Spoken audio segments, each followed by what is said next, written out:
Hi, this is Matthew. I think I'm feeling better from my cold. Still a little lingering, not too bad. Going to review the next album in the Who Albums in Reverse section with The Who by Numbers, which came out in 1975, 50 years ago. I think October 3rd in the UK and the 6th here in the US, I think. I think first for Polydor, I believe, in the UK, for that label. I believe it's this album. So yeah, it's October 21st now of 25 when I do this, so 50 years ago this came out. Yeah, it seems they were using Glyn Johns. He was on Who's Next, which we'll get to in 2 albums back. Hardly it's only their 7th album at that point. It sounds very solid. Keith Moon is very doing his rhythmic drummy Keith Moon complicated drumming stuff. But I guess there was a lot of drugs were still a factor, boredom was a factor. While recording this, they went and played cricket, I guess, at different times. I don't know why. How you can play cricket with 4 people. I don't know who else was around, but I don't know. I forget how many it takes to field a team of cricket, but I wouldn't think 4 would be enough. Yeah,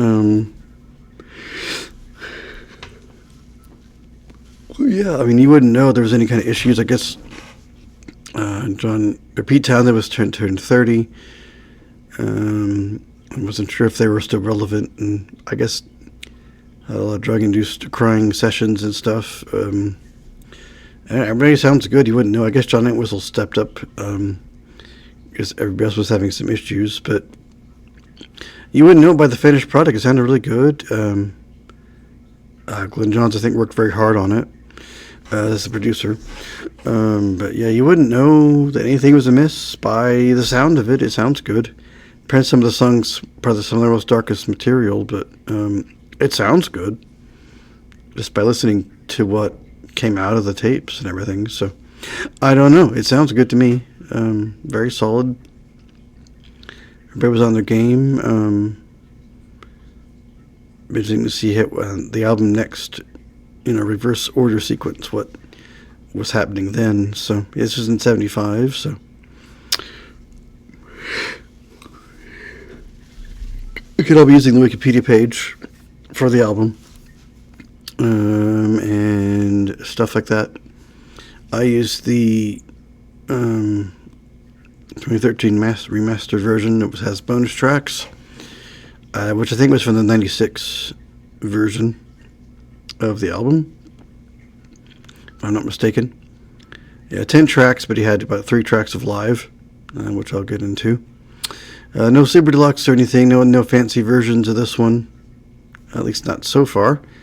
Notice the 50th, I'm surprised they didn't do that. They have that Who Are You coming out in a couple weeks now, which I don't know if I want to review much of it. I might look through it, since I already did Who Are You already.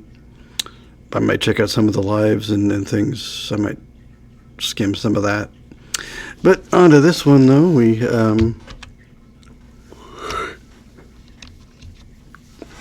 versus the Who by Numbers, which I always think of Paint by Numbers sets as a kid. I didn't really do that much, but John Entwistle did the cover. Apparently it cost £32 as opposed to whatever they normally were running in the thousands of pounds British currency. I guess just the Who being connected by dots, like it's a connect the dots type thing. He came up with that, so yeah, even his horns are here. I think we'll find out, but of course all songs written by Pete Townsend except for noted. On side 1 we have Slip Kid, which I guess was a single. I've heard it somewhere. I recognized it immediately once they got into the chorus, and I knew the title. I don't know where I heard it, but I've heard it, and I liked it. Didn't know it was from here, but it is. However much I booze is number 2. Not a good state to be in, I wouldn't think, but yeah, pretty good tune. Good tunes here. Cars 3 is Squeeze Box, the big hit. For some reason, the drums are compressed here. They don't kind of fill the space. You don't have any right and left on them. They're just, it's a weird mix. I don't remember quite setting that way, but I know I had my AirPods in. It was like these fancy lossless mixes and things I'm listening to. But, yeah, good song. A very catchy song. It's been in my head for days, even before the review. I do like that song. Because the Squeeze Box is an accordion, but I think it's about sexual things and not an accordion. But yeah, not real sure. But catchy tune, top 20 here and in the UK. I don't know where it got for sure, but it was in that charting range. So I guess Slip Kid didn't get there, but that one and this one are the only singles from the album that Wikipedia shows. Good stuff, though. A Dream from the Waste is next, which some band members have either liked or not liked playing live. Not much of this album has been played live, apparently. That is one of the bonus tracks, and so is Squeeze Box. And then there's a non-album. Well, not from this album, in the middle. Which I'll get to. Imagine a Man is next, I think. I remember which one had there's one where just Pete Townsend on a ukulele, and then what I thought was a keyboard, then I realized it was horns coming in, and that's all it is, I think. I don't remember if that's this track or not.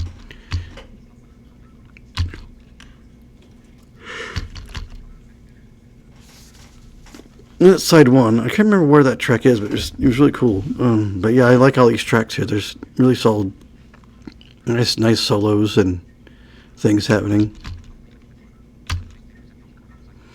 Side 2 becomes it starts with track 6, which is Success Story. They Are All in Love. It might be it. I can't remember which one that is now, but there's just some nice all-around stuff released by everybody. Yeah, Blue, Red, and Gray is next. How Many Friends? In a Hand to Her Face is next after that.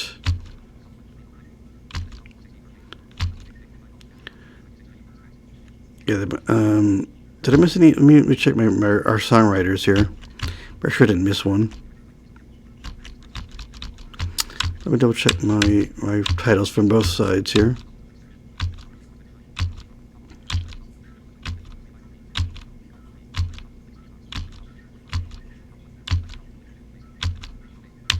I shouldn't miss a writer.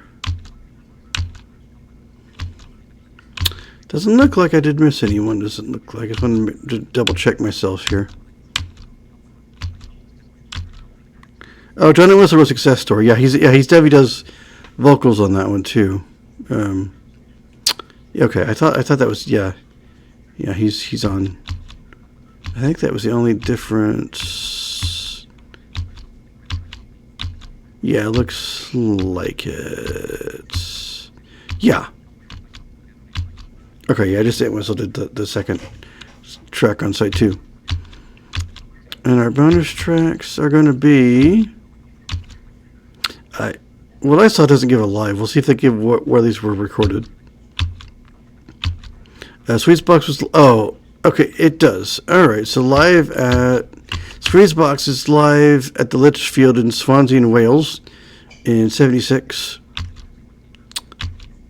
And then Brand Blue Eyes is the same venue, because those definitely go together, because there's some joking of the band members in between the songs there. About different things and about how Keith Moon wasn't going to play on the track, but he comes back in later. But it's behind he has brown eyes, that's behind blue eyes, so he's not going to play all of it. And there's some booing from the crowd, but there's some joking of the band members in between Even John Entwistle doing his Boris the Spider kind of growly voice that he does on that track from the early 60s. He does it a couple times. But yeah, there's some... I think he talks normally also, but there's some deadly banter between the four of them as they get ready for the Band Blue Eyes to play. I don't know if they're tuning guitars or what they're doing, but some banter. The last track is going to be Dream from the Waste, also from the same venue. And Keith Moon's drums are especially loud on this track. It sounds really good. But he's driving the whole thing when he's playing. It just sounds really good. They had some really good mics on his drumming at that venue. I talk about the sun going down, so I'm assuming this is like an outdoor venue.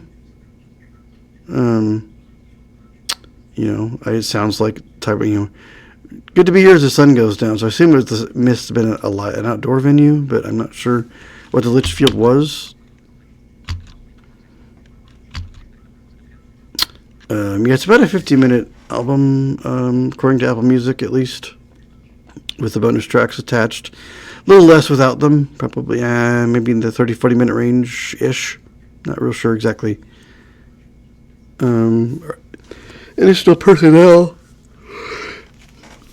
On this, we have, of course, The Who were, of course, Roger Daltrey on lead vocals, Pete Townshend guitar, keyboards, banjo, accordion, ukulele, backing vocals on lead vocals on However Much I Booze and Blue, Red, and Gray. Yeah, I forget it doesn't say what track the ukulele is, but that was a really neat track because it's just him singing, him playing the ukulele, and those horns. It's just nice sound. But it does not indicate where he plays that, which is really annoying. Then it was based on French horns and trumpet, backing vocals, second lead vocal, and Success Story. Yeah, so he definitely is playing the French horn and trumpet. But I think it sound like trombones on the one, but maybe it was French horn. But Keith Moon is drums, of course. Our additional people we had here. Oh, Nicky Hopkins is on piano. Where's he? What band is he in again? Hang on. Just a second. I always get confused on what band he's in. 1 second. Let me double check myself here. He's not a Stone. What is he? Hang on. Let me double check him really fast. That always drives me nuts. I never can remember what band Nicky Hopkins is in. 1 second. Well, I quickly researched that really fast. Yeah, he's a Stone guy. I thought so. Yeah. Yeah, I thought so. So he comes in on piano. Does it say where? No, it does not. And that is it. So just Nicky Hopkins as far as anybody else on the session. So just, I guess he could have been on one of the cricket teams. I don't know where they played the cricket. I may have to read a book on that at some point and see what I'm missing. Glenn Johns was the producer and engineer and mixing, of course. As I had said before. Been with so many people. John Astley was the remixing of the 96 reissue version, which is the one I heard. He does a good job, I must say, with his remastering stuff. Chris Charlesworth, executive producer. Rick Herbersley, same thing. Rich Evans had the 96 reissue design. I'm not sure what that entails. I assume the cover is the same. I don't know for sure what else all that entails. Duck Sax mastering. Bob Ludwig, same thing. Rob Rosenberg is the executive producer. John Entwistle was the album cover art, as I said, with the connecting dots between the band members. John Swenson, liner notes. Chris Walter, photographer of the band, I guess. Which I guess Entwistle then interconnected. I'm not quite sure how that all worked, but interesting cover idea. And that is it for any personnel. It was very solid. you know, I don't know. I just liked it. I liked it a lot, and Keith Moon's drums sound amazing. Everybody sounds good all the way through. Odd thing on Behind Blue Eyes, though, when it gets the I Blame You lyric, there was like it kind of chops out on the right channel. It just cuts away, but like there's a mic feedback thing happening also, so I'm not sure. It comes back, but it's not like a connectivity issue with the Bluetooth or anything. I wouldn't call it a tape dropout. It was just weird. I don't know exactly what was happening there. If they lost the right channel for a sec, I don't know precisely what caused that in that mix, but it's there. If you have headphones in, I heard it. I don't know. Kind of weird, but only oddity I noticed on that particular track. It was cool hearing Behind Blue Eyes done on an electric guitar instead of an acoustic in the beginning. That was kind of cool. Yeah. Interesting to see if when we get to who's next, what versions of the lives that guitar is. I assume it's similar. Obviously, those live tracks were done a year later when they were touring with the album. Yeah, everybody seemed to be in good form, despite what was going on drug-wise and things. I don't know, but it sounded really good, even though it took longer than normal, apparently, to record this one. It took 2 or 3 months. I guess they could kick him out before then. We'll see how long Quadrophenia is on the next album, and then when we get to Tommy, how long it took to record that. They seem to be the same track number. I know Tommy has a lot of short tracks. I don't know about Quadrophenia.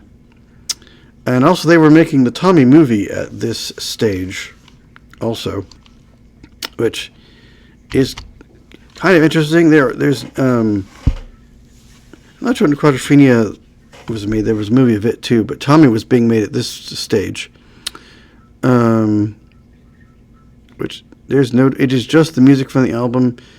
I'll re-record it. I don't know who did all the instrumentation, but you have people like Tina Turner and Elton John in the movie in different parts. I don't recall that the band is actually singing on the soundtrack or in the movie, which is all the same thing for that. But it is an interesting movie if you can find it.